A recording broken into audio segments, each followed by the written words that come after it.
What would it take to arouse your life, to experience more connection, more pleasure, more realness, in and outside of the bedroom? I'm August McLaughlin, and this is Girl Boner Radio.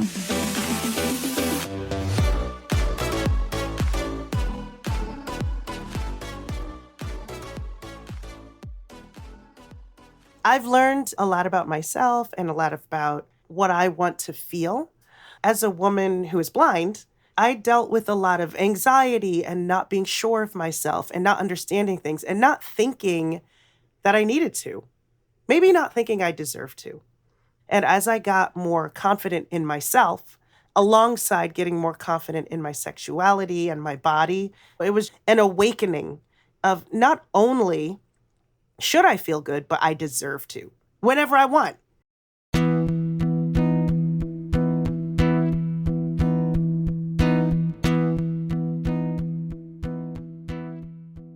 Lachi is a globally touring recording artist, award-winning social entrepreneur, and host of the PBS American Masters series, Renegades.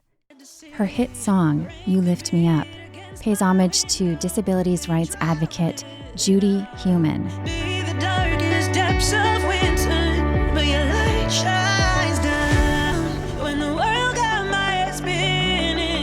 Stuck here on the ground.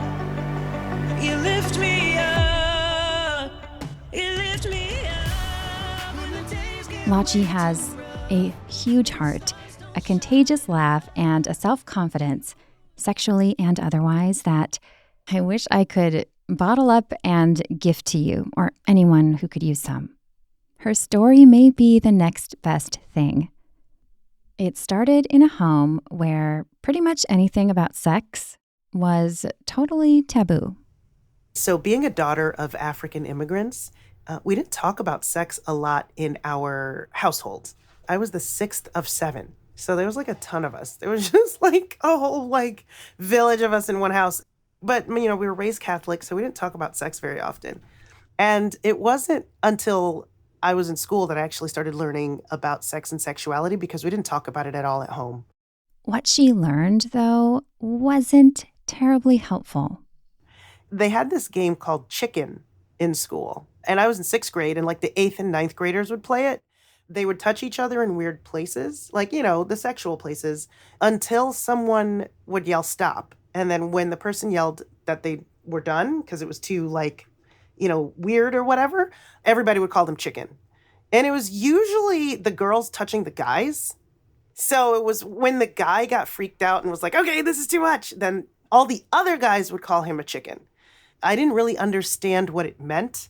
But what I did know was that sex and love and dating and relationships, it was happening in school, but we weren't learning about it in school and we weren't talking about it at home. So that was a really like interesting situation.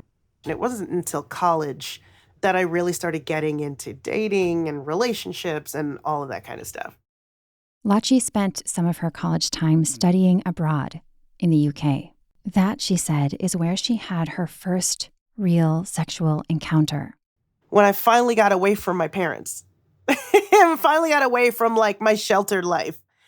And listen, it was not very romantic. In fact, it was actually a one-night stand. It happened like this. My friends were like, let's all smoke weed for the first time. I was like, sure, I guess. I'm trying all sorts of new things. But this one guy came in and he said, well, instead of weed, let's do hashish. I had never heard of that before. So everybody started doing it. I didn't feel a thing. So everybody was just like zonked out and I was just kind of sitting there. And the guy who'd come in with it was like, hey, you want to go just like hang out and do something else? So we went out, we had a few drinks, we were making fun of everybody for being zonked out. I told him I was from America. He thought that was really cool. I told him my parents were from Africa. And then we kind of started making out. I mean, he obviously was like more experienced than I was. The making out heated up, turned into sex. It was Lachi's first time. It was just not romantic. It was just the guy that brought the weed. It was interesting, too, because you would think, like, after a guy has sex with, like, a new girl or something, especially if it's just some guy that brings the weed, that he's not going to call back. But this guy did. He didn't want to date. He just wanted to be friends, and he was just a casual sex kind of guy. It may have shaped me a little because then I started to think, oh, maybe sex is just a casual thing. Was that pretty surprising to you? Did you have that Catholic, I'm saving myself kind of thing going? Honestly, I didn't have that. I mean, I grew up in a combination of West Philadelphia, upstate New York, and North Carolina. So I had been in a lot of very different places. My parents moved around a lot for work. So I knew all types. The thing about me was, as a young blind kid, legally blind, I was just so curious. I wanted to know everything. And my parents wouldn't let me know anything. My parents wouldn't let me play basketball because they were afraid that I would get hurt. I dated a guy in high school and it got pretty serious. And we also dated freshman year in college. And her parents, she said, just weren't feeling it. And so they didn't let me do a lot of things. I went home every weekend. I wanted to go out drinking with everybody else. I wanted to play basketball. I wanted to run track. I wanted to do all of the things. And you know what was crazy? The guy I had been dating in high school and that folded over to college, he actually broke up with me because he just was like, well, I want to move to the next level and I'm not sure if that's what you're trying to do. And I think you're really cool and stuff, but hello. I didn't necessarily understand 100% what he meant, but I did know it wasn't on my terms. So I was just like, all right, well, okay, peace. When I was in UK, because now I was finally gone, I was like, I'm going to do everything, everything in the world. So I was like, I'm going to drink. I'm going to smoke weed. I'm going to go dancing out late with the girls. I'm going to do this. I'm going to do that. So I had sex with this guy. I didn't orgasm. Orgasms did become a part of her life once she was back in the States. My first orgasm, my first real orgasm. I mean, you know how you can have an orgasm with a lowercase o? Then you can have an orgasm where the O encompasses the rest of the word. Perfectly said. My first orgasm happened when I was with my partner that I'm with now. They were like, look, let's stop fucking around and let's get you an orgasm. Oh, I love it. And so, again, I was raised Catholic and I was kind of a shy person. And yeah, I had my Renaissance days in the UK. But I kind of slightly reverted back to my sort of reservedness when I came back to the U.S. Lachi was focused on school. She was an A student, an overachiever. But her partner wanted her to achieve something else. Now and then, he'd offer her a sex toy. And I would always reject it. I was like, you know what? No, that's weird. What, Legos? I don't get it. So, But then she got a little bit curious. She was hanging out with her boyfriend, and he handed her this big vibrator that had been sitting on a shelf. I was just like, all right. I go in the bed, I'm by myself, and I'm like, okay, let me try this out. This is ridiculous. So I turn it on, and the second it touches my vagina, I don't even know where I put it at the point, to be honest. Maybe I put it on my ear. I don't even know. But I was just like, ah! I just started screaming. And so I was like, okay, everybody calm down. All right, so what is this devil magic? And so then I just started using it more and more. And I was just having Fruit Loop orgasms. It was just like, oh, that's what an orgasm is. Because I would tell people oh, I've had an orgasm. And I thought it meant maybe, how when you have sex, your vagina lubes itself. I thought that was an orgasm. Or, just feeling good and feeling pleasurable. You'll feel the butterfly tingles while you're having sex. I thought that was an orgasm. No, I know what an orgasm is now. Yeah. It's so true. When you know, there's those whispery feelings. But again, How do you know when no one ever told you? How do you know when no one ever? Because people try to explain it oh, it's muscular. I'm like, what? Yeah, it's your muscles are moving all good and gooey. I'm like, okay, all right. I like Fruit Loop orgasm. That is a keeper. That is brilliant because it is. It's all the colors. Yes, exactly. Those FLOs, flows, oh my gosh, that is so sweet, like Fruit Loops. They launched more discovery for Lachi. I've learned a lot about myself and a lot about what I want to feel. As a woman who is blind, I dealt with a lot of anxiety and not being sure of myself and not understanding things and not thinking that I needed to, maybe not thinking I deserved to. And as I got more confident in myself, alongside getting more confident in my sexuality and my body, it was an awakening of not only should I feel good, but I deserve to whenever I want. And it really kind of flipped the script on sex with my partner. It could be like, oh, you're feeling good? Okay, let me go rub one out real quick on my end so I know I'm good. Yeah. And then we can work, together to do your thing. We will explore situations. We've been doing all sorts of different things. And while I'm trying to exercise their pleasure, I got a free hand to exercise mine. The whole toy thing has really revolutionized my life. I mean, at the end of the day, it's a tool to orgasm. And I don't think there's a problem with that. If we weren't meant to orgasm, God, I'm going to put it there. I think that they're great things just as much as, someone needs glasses or someone needs a pencil in order to write. Sometimes you need something to get something stimulated so you can go on about your day.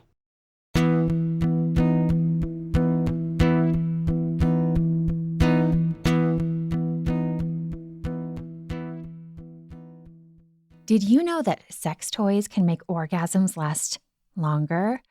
They also make big O's more likely if you've struggled in that department. Whether you use a toy alone or with a partner, I highly recommend having at least one that you love. If you want to stock up on toys or your favorite lube, or get a really fancy designer one, you can get free, always discreet shipping on orders over $75 at The Pleasure Chest. Simply head to thepleasurechest.com and search by category for vibrators, strap-ons, kink accessories, toys for couples, and more. Basically, you can build your own pleasure chest by shopping at thepleasurechest.com.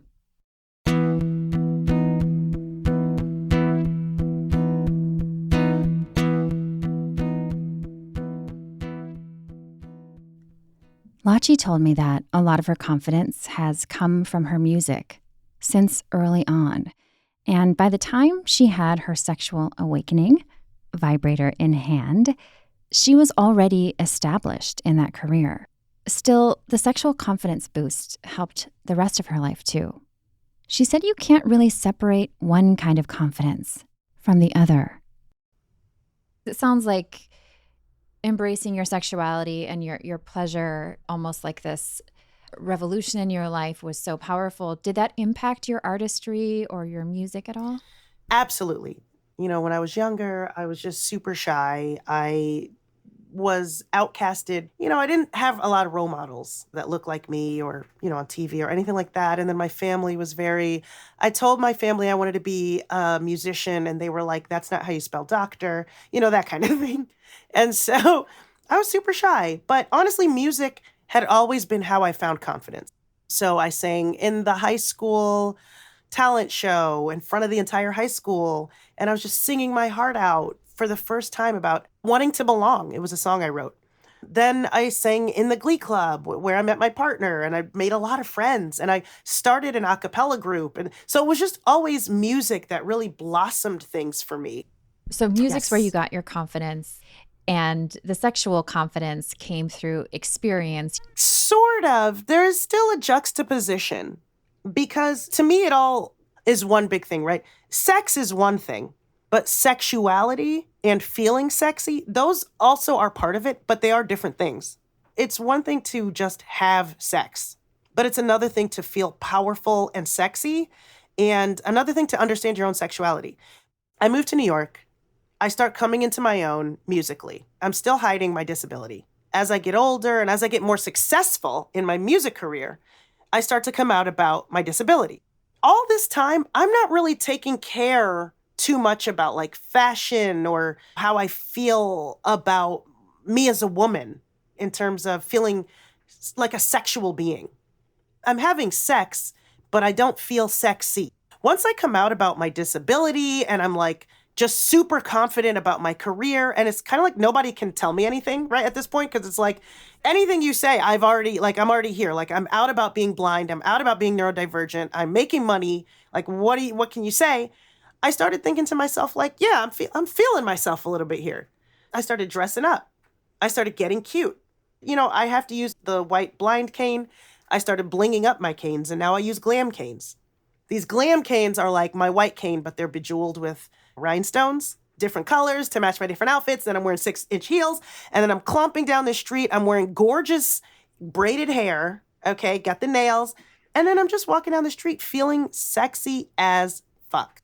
And people will think, oh, she's blind. I feel so sorry. She must not be getting hit on. I get hit on like constantly. No, I'm not saying that to brag, but a little bit to brag though, Because it's like I walk in, I'm feeling great. I'm being hit on by guys. They don't give one shit about the cane because it doesn't even matter anymore, right? They're like, she's hot. She obviously knows what she's doing. Let me be the one to buy the drink because obviously she's the hottest one in the club or whatever. And that affects your sex. That affects how you feel in bed. It affects the whole thing. What that ended up doing for me is started to make me realize that I don't actually care if it's a guy or a girl. I get hit on by both sides, right? All of this unfolded during a lengthy breakup with her partner.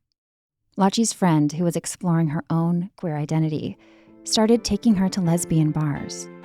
I go to the girl bar, and at first I was kind of joking around, like, oh, haha, we're hanging out with lesbians. This is so fun. Let me hit on a girl. And I started hitting on a couple of girls, and then I realized that I was like, I was working out. Yeah, you're really feeling it. I was feeling it. I started, hooking up with a couple, like not hooking up with a capital H, but like it was a slowly but sure like thing that I was fishing around in until I got back with my partner, started really feeling myself, getting dressed up, wearing these heels, doing all this. I started realizing like, you know what? Girls, guys, it doesn't really matter to me as long as I have that connection. Just this, there's two things that I like. One is great conversation. So if we can have a great, fun, funny conversation where I don't feel afraid and you don't feel afraid, we just feel very free. That's number one. Number two, I like height. I like guys that are tall. And I like girls that are shorter than me. So I don't know what that's about. I think I am definitely the dominant one, like on both sides though. It's not dominatrix dominant. It's not that hardcore, but it is very much like these days I know exactly what I want. So I'm not very confused. So if people are like, what do you want to do? I'm like, oh, well, okay, well, here's what we can do. Tell me if you're into this. Lachi has come a long way since her Catholic school upbringing. Pun totally embraced. If you would like to cultivate similar confidence, consider Lachi's advice. The first thing I'll say is it's a journey. Don't try to force waking up one day and feeling sexy and confident. The best way to go through a journey is to lean into the open doors, right? If you start doing something and it makes you feel a little sexy, lean into that. If you start doing something and it makes you feel a little confident, lean into those things that make you feel confident even when you're alone, sexy even when you're alone. And lean into those more and more. Because when you can wake up one day by yourself and look in the mirror and say like, damn, I look good, or whatever, by yourself, nobody else has to hear it. That is step one. And in fact, that's actually the hardest step. So let's try getting that done first. Feel sexy, beautiful, confident, and in love with all parts of yourself, even the parts of yourself society wants you to hide. Don't hide it from yourself. Lean into it. Flex your flaws. Which brings us back to Lachi's first vibrator Fruit Loop orgasm experience. This idea of using toys or whatever you need to explore your own self and to tell yourself what you like is a great first step as well. Because once you can tell you, then you can tell someone else. Lachi recently released a video series called Mad Different, and it ties into all of these things in some way. Each song is an expression of sort of self-acceptance. So the first song is called Coming Out of the Dark, and it's a celebration of queerness. And the second song is called A Girl, and it's a celebration of womanhood. The third song is called Diseducation, and it's a celebration of disability.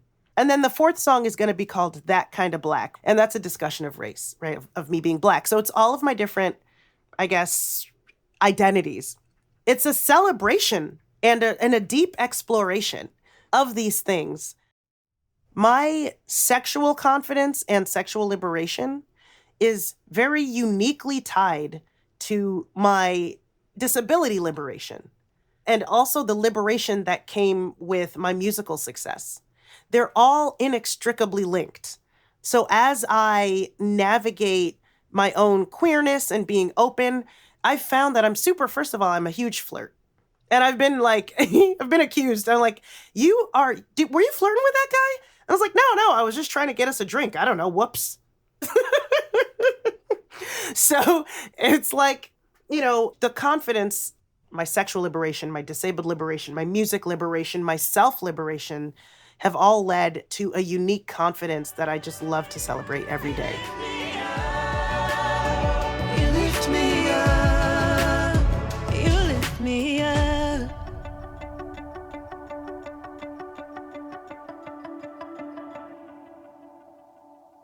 To experience much more from Lachi, find links to Mad Different, her PBS series, her songs, and her upcoming performances and speaking appearances in the show notes, or head to lachimusic.com. Lachi invited us to explore another rabbit hole, which is really fun, something she does on the side with her partner, who left his job in corporate America to be her business manager. He also does her makeup and styling. It started with him doing my makeup the first time and putting it on Reddit, on the makeup addiction subreddit. And they looked at it and they were like, dude, do not let her leave the house looking like that, right? They started giving him tips on how to do my makeup because it was COVID at the time and my makeup artist stopped coming or whatever, so I needed him to do it. So he just kept trying and posting it to Reddit. And they were like, try this, try that. And eventually, after about a year of that, we started going viral. He did a makeup look for me to go to the White House to actually visit with President Biden and VP Harris at the time. That ended up going like mega viral to the point where people now recognize me on the street because of that. Fast forward to 2024, everything he posts on this makeup addiction subreddit goes viral, and everyone is 100% obsessed with our relationship. They're like, holy shit, I think it's so adorable that you quit your job and that you do her makeup. They don't know who I am, right? They're like, oh, this is so cool. It's about makeup. Then they look me up and they're like, wait, what the hell? Who is this ridiculously awesome person? We're just having a great time. We have a really fun relationship now, and we navigate the music industry just having a good time, making inside jokes about everybody we meet, doing the makeup and going viral and getting dressed up and being blind and having fun. It's such a...